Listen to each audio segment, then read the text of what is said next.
Ол бала кезден бастап өзін жақсы қырынан танытады. Ол өзі үшін білім әлемін ашуға әзір.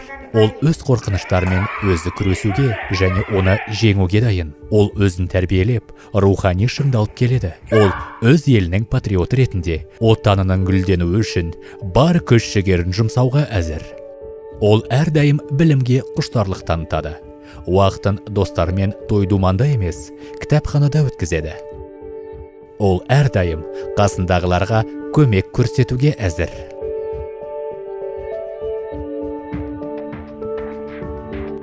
Ол өзі таңдаған мамандығының қыр-сырын толық меңгеруге, емтихандарды жақсы тапсырып, білімін дәлелдей біледі.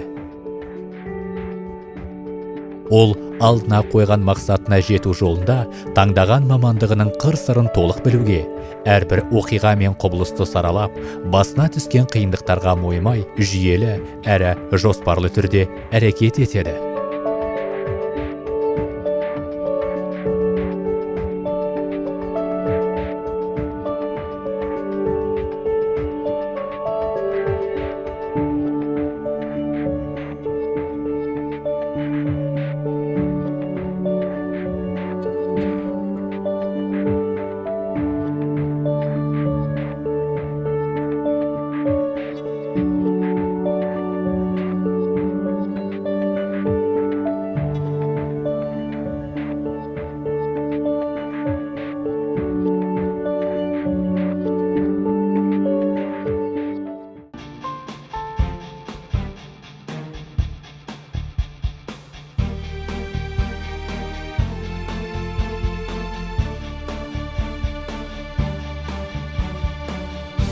Ол әрбір жаңа сатыға табандылықпен көтеріледі.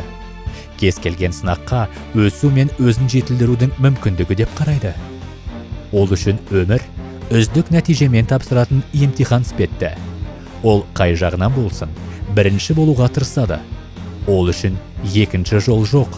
Оның өмірінде өзгеден ұялатын жайттар жоқ, және ол адамдардың бетіне тура қарай алады. Прошу всех встать, суд идет. Тек ең жақсылар ғана мақсатына жете алады. Бұл салада кездейсоқ адамдар емес, тек біліктілігі мен рухани дайындығы зор жандардың жұмыс істеуіне құқық беріледі.